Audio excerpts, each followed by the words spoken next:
እንኳን ለጌታችን መድኃኒታችን ኢየሱስ ክርስቶስ የልደት በዓል አዳረሰን እላለሁ። መወለዱን አምላክ ሰው ሆኖ በመካከላችን ማደሩን የምናስብበት ትልቅ በዓል ስለሆነ ሁላችንም እንኳን አደረሰን እላለሁ። መልካም በዓል እንዲሆንላችሁ እመኛለሁ። እሱን አስመልክቶ ትንሽ የልደት በዓልን አስመልክቶ የእግዚአብሔር ቃል ላይ ትንሽ እንድናሰላስል ነው ደግሞ በፊታችሁ የመጣሁት። የእግዚአብሔርን ቃል አብረን ለማየት እንሞክራለን። ያው ገና በደረሰ ቁጥር የልደት በዓል በደረሰ ቁጥር በጣም ብዙ የምንዘምራቸው የልደት መዝሙሮች አሉ። ሁላችን እንደምናውቀው እንዲያውም የገና በዓል አንዱ የሚታወቅበት መዝሙሮቹ ይለወጣሉ። በጣም ጥሩ ጥሩ ግሩም የሆኑ መዝሙሮች እንዘምራለን። እንደ ተወለደ ጌታ፣ እንደ ደስ ይበለን፣ እንደዚህ የመሳሰሉ ደስታ ለዓለም የመሳሰሉ መዝሙራት እንዘምራለን እና እኔ ዛሬ ማነብላችሁ መዝሙር ነው። የገና መዝሙር ሆኖ ብንዘምረው በጣም ጥሩ ነበር፣ ግን ዜማውን ስለማናውቀው ዜማው ስላልተጻፈልን እንዲሁ ዝም ብዬ አነባዋለሁ እና መዝሙረ ዳዊት እንዳታስቡ። ግን በአዲስ ኪዳን የመጀመሪያዋ ቤተክርስቲያን የጥንቷ ቤተክርስቲያን በመዝሙር መልክ ይዘምሩት እንደነበረ የሚታመን አንድ የመጽሐፍ ቅዱስ ክፍል አነብላችኋለሁ እና የጌታችንን መወለድ በመካከላችን መሆን የወረደበትን አወራረድ የሚገልጥ ዝማሬ ነው። ሬጉላርሊ ይዘመር ነበር ተብሎ ከሚታሰቡ መካከል ነው።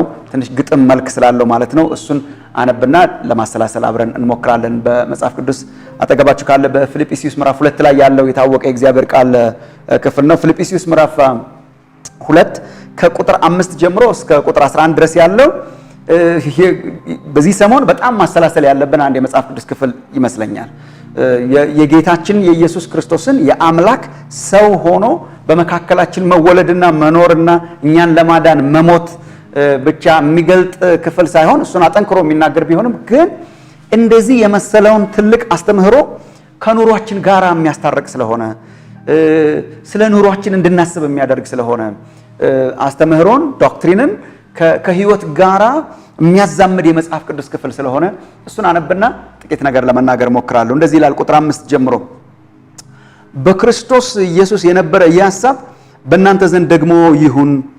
እርሱ በእግዚአብሔር መልክ ሲኖር ሳለ ከእግዚአብሔር ጋር መተካከልን መቀማት እንደሚገባ ነገር አልቆጠረውም። ነገር ግን የባሪያን መልክ ይዞ በሰውም ምሳሌ ሆኖ ራሱን ባዶ አደረገ። በምስሉም እንደ ሰው ተገኝቶ ራሱን አዋረደ፣ ለሞትም ይኸውም የመስቀል ሞት እንኳ የታዘዘ ሆነ። በዚህ ምክንያት ደግሞ እግዚአብሔር ያለ ልክ ከፍ ከፍ አደረገው፣ ከስምም ሁሉ በላይ ያለውን ስም ሰጠው።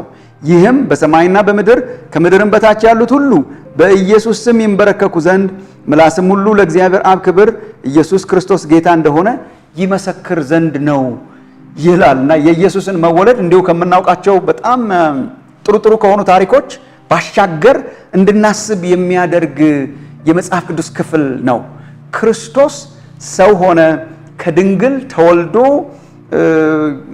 ሰው ሆኖ በመካከላችን መጣ የሚለው አስተሳሰብ ጠለቅ ብለን ቁጭ ብለን ካሰብነው ከየት ወዴት እንደሆነ ቅዱስ ጳውሎስ በጣም ያሳያልና ስለ ኢየሱስ ሰው ሆኖ መወለድ በጣም ጥልቅ የሆነ ዶክትሪን ነው፣ አስተምህሮ ነው እና የወረደበትን አወራረድ ተመልከቱ።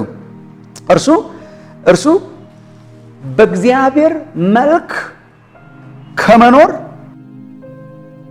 ወደ የባሪያ መልክ ወረደ ይላል። የከፍታው ከፍተኝነት በጣም ከፍታ ነው። ያወራረዱ ዝቅተኝነት በጣም ዝቅታ ነው። ተመልከቱ። እርሱ በአምላክ መልክ በእግዚአብሔር መልክ አይደለም። ቁጥር 6 እርሱ በእግዚአብሔር መልክ የሚለው መልክ የሞርፌ የሚያመለክተው የማንነቱ የትክክለኛ ማንነቱ ሪፕሬዘንቴሽን ነጸብራቅ። ዕብራውያን ምዕራፍ 1 ላይ ቁጥር 3 የባህሪው ምሳሌ መንጸባረቅ የክብሩ ምሳሌ እንደሚለው ጌታችን ኢየሱስም ዮሐንስ ወንጌል ምዕራፍ 17 ቁጥር 5 ላይ ዓለም ሳይፈጠር በአንተ ዘንድ በነበረኝ ክብር አክብረኝ እንዳለ ዓለም ሳይፈጠር እሱ አምላክ ነው። እኩልነትን አመልካች ነው። በአምላክ ማንነት በአምላክ ከፍታ ሲኖር ሳለ ከዛ ይወስደውና ዝቅታው ደግሞ አሜን ባለሙሉ መብት ከሆነ አምላክ ወርዶ ሰው ብቻ ሳይሆን መብት አልባ የሆነ ሰው ሆነ። ይታያችሁ እንደሆነ ከፍታውና ዝቅታው ሁሉ መብት ያለው አምላክ እርሱ ተወውና then መብት የሚባል ነገር የሌለው የባሪያ መልክ ባሪያ ሆነ፣ ሰው ዝቅ አለ ይላል እና ወዶ የለቀቀው ነው። ቁጥር 6 ቁጭ ብላችሁ ዝም ብላችሁ ብታሰላስሉት እርሱ በአምላክ ማንነት ሲኖር ሳለ ይሄንን ከአምላክ ጋር መተካከልን መቀማት እንደሚገባ ነገር ባለመቁጠር መያዝ፣ መቀማት የሚለው መያዝ፣ እዛው ላይ መኖር እንደሚገባ ነገር ሳይቆጥር በሌላ አገላለጽ ይሄ የአምላክነት ማንነት፣ ይሄ የአምላክ እኩልነት መብትን ለራሱ ጥቅም ባለማድረግ፣ ለራሱ ጥቅም ባለመፈለግ፣ ጥቅሙን በመተው የአምላክነት መብት፣ የአምላክነት ማንነት መብት የሚሰጠውን ጥቅም፣ የራሱን ጥቅም በመተው፣ ያንን የራስ መብት በመተው፣ መብቱን በመተው ሰው ሆነ፣ በሰው ምሳሌ ተገኘ። በእግዚአብሔር አሁን ኢየሱስ ተወለደ ስንል ምን ማለታችን እንደሆነ ትንሽ አብሮ ማሰብ በጣም ጥሩ ነው። ኢየሱስ ተወለደ፣ ልደትና ክብር ስንል አምላክነቱን ለራሱ ጥቅም ባለመፈለግ የራሱን የአምላክነት ጥቅምና መብት ትቶ ሰው ሆኖ በሰው ምሳሌ ሆኖ፣ በሰው ምሳሌም ልክ እንደዛው ነው፣ ሰው ሆኖ ማለት ነው። የአምላክ ምሳሌ አምላክ ነው፣ የሰው ምሳሌ ሰው ነው። ከኃጢአት በስተቀር ጌታችን ሰው ሆኖ ግን ከሰውም የወረደበት ዝቅታ ነው። በጣም እኔ እንትን የሚያደርገኝ ከማንነቱ የመጣበት ከፍታና ከሰውም ባሪያ መብት የሌለው የራሱን መብት ለማድረግ ያልመጣ የአምላክነት መብቱን ብቻ ሳይሆን በሰውነቱ እንኳን የሚያገኘውን መብቱን በመተው የአምላክነት መብቱንም ትቶ የሰውነት መብቱንም ትቶ ባሪያ ሆኖ እስከ መስቀል ሞት ድረስ የታዘዘ ሆነ። ለሞትም ቁጥር 8 አይታችሁ እንደሆነ በመስሉ እንደ ሰው ተገኝቶ ራሱን አዋረደ፣ ለሞትም ያውም የመስቀል ሞት ነው። ለሞት ያውም የመስቀል አይነት ሞት ሻል ያለ ሞት አለ ማለት ነው። ሞት የነገስታት ሞት አለ፣ የደህና ሰው ሞት አለ። የመስቀል ሞት ግን በጣም ዘግናኝ አይነት ሞት ነው።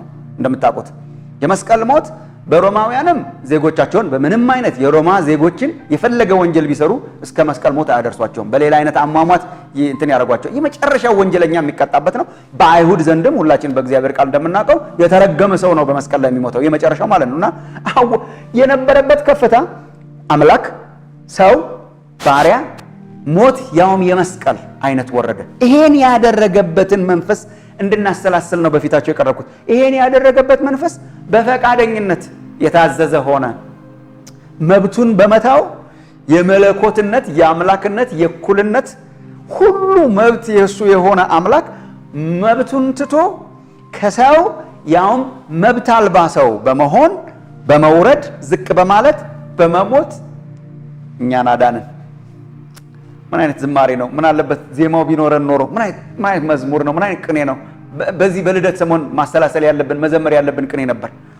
ሙሉ መብቱን ትቶ ከሰውም መብት የሌለው ሰው ሆኖ በመካከላችን ተገኝቶ ኢየሱስ አዳነን።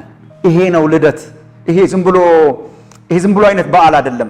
አቅልለን እንዳናስበው ይሄ ነው ልደት። አምላክ የአምላክነት መብቱን ትቶ ሰው ሆነ። የሰውነትም መብቱን ትቶ መብት አልባ ባሪያ ሆነ። የመጨረሻውን ሞት ሊሞት እና ሊያድነን በመካከላችን መጣ። እግዚአብሔር በኢሳይያስ ትንቢት እንደተናገረው የእግዚአብሔር ባሪያዬ የሚለው ሰው ሆኖ ኢየሱስ መጣ ይልና በዚህ ሳይሆን የሚያቆመው ቅዱስ ጳውሎስ አንድ ሁኑ፣ በአንድ ሐሳብ ተስማሙ፣ በፍቅር በአንድ ልብ በአንድ ዓላማ ተስማሙ የሚላቸውን ሰዎች እንዴት ነው በአንድ ልብና በአንድ ሐሳብ የሚስማሙት? ሰምታችሁ ታውቁ እንደሆነ እንጃ። በልዩነት አንድነት ሲባል ሰምታችሁ እንደሆነ በልዩነት አንድነት ሳይሆን እዚህ ላይ የሚያወራው በመዋረድ አንድነት ነው። በመዋረድ የሚገኝ አንድነት እና በመዋረድ ያዳነን ጌታ ስለሆነ የተቀበላችሁት በመዋረድ መብትን በመተው በክርስቶስ ኢየሱስ የነበረ ይህ ሐሳብ በክርስቶስ የነበረ ይህ ሐሳብ በእናንተ ውስጥ ደግሞ ይሁን ብሎ ይሄን የሚያክል ዶክትሪን ከኑሮ ጋር አገናኝቶት ይጨርሳል። ወንድሞቼ እህቶቼ፣ ልደትን በምናስብበት ጊዜ መብቱን የተወ ጌታ ነው የምናከብረው። መብቱን በመተው እኛን አዳነ፣ እኛን ጠቀመ። ይሄ ሐሳብ መብትን በመተው ሌሎችን መጥቀም በእናንተ ውስጥ ደግሞ ይሁን ይላል። እንዴት ፈውስ ነበር ይሄንን ብንኖር! አሁን በቤተ ክርስቲያን የልዩነታችን ምክንያት እኔ እበልጣለሁ አይደል? የኔ መብት እኔ እበልጣለሁ፣ እኔ ነኝ ዋና፣ እኔ ነኝ የኔ ሐሳብ አይደል የሚበጠብጠው። በአገርስ ቢሆን የኔ ነው የሚበልጠው፣ የኔ ነው አንደኛ፣ የኔ መብት ነው ዋና አይደል? አትሊስት ልደት ስናስብ ይሄንን እናስብ፣ ልደት ስናከብር ይሄንን እናስብ። የሆነ መብት በመተው ሰውን መጥቀም፣ የሆነ መብትን በመተው ሰውን ማዳን፣ የሆነ መብትን በመተው አንድነትንና ህብረትን ማምጣት፣ ይሄ ነው የልደት መልእክቴ። በክርስቶስ የነበረ ይህ ሐሳብ በእናንተ ውስጥ ደግሞ ይሁን። መብቱን በመተው ያዳነንን ጌታ ያንን ሐሳብ መብትን በመተው ዝቅ በማለት በትህትና በመዋረድ ወደሚገኝ አንድነትና ሙላት እኛም ቤተክርስቲያንም አገራችንም የምትደርስበት የሙላት ዘመን እግዚአብሔር ያርግልን።